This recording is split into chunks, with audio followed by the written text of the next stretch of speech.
Et bah plutôt bien, de mieux en mieux je dirais, parce que je me suis un peu fait cueillir au début. C'était ma première course en solo, donc j'étais un peu intimidée par mon bateau, et là ça va mieux, je commence à faire un peu plus ami-ami, et surtout que les conditions sont un peu douces là, donc c'est assez calme et assez agréable, et ça fait du bien de se poser un peu sur ces grosses machines de guerre et d'être un tout petit peu moins trempé, fatigué, tout ça. Qu'est-ce qui m'a étonnée? Plein de choses. Tout est une découverte. Je pensais pas dans la partie la plus attendue. Je pensais pas être aussi bien placée après plusieurs jours de mer comme ça. Donc je suis vraiment contente. Ça c'est une excellente surprise. Et puis sinon, j'ai été étonnée cette nuit de voir que le soleil ne pouvait ne pas vraiment se coucher. Voilà, plein de choses comme ça. C'est un étonnement perpétuel d'être sur ces bateaux-là.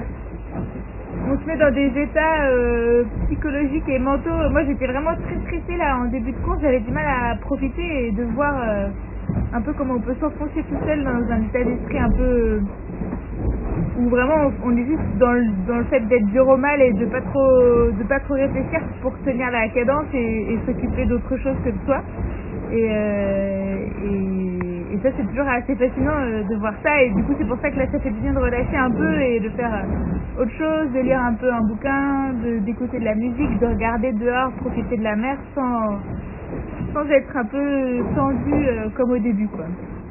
On a toujours tendance à oublier les fois d'avant, on se souvient toujours que des bons côtés, donc la fatigue on a tendance à l'oublier, mais disons que la fatigue là elle est un petit peu différente parce que on dort quand même plus par exemple que sur un Figaro ou des bateaux comme ça, mais les manœuvres sont vachement plus physiques, donc c'est une fatigue un peu plus lourde, je trouve, un peu moins strictement liée au sommeil, mais plus vraiment le corps qui doit tenir la cadence. Mais là ça va, on s'est un petit peu reposé depuis 24 heures, ça fait beaucoup de bien.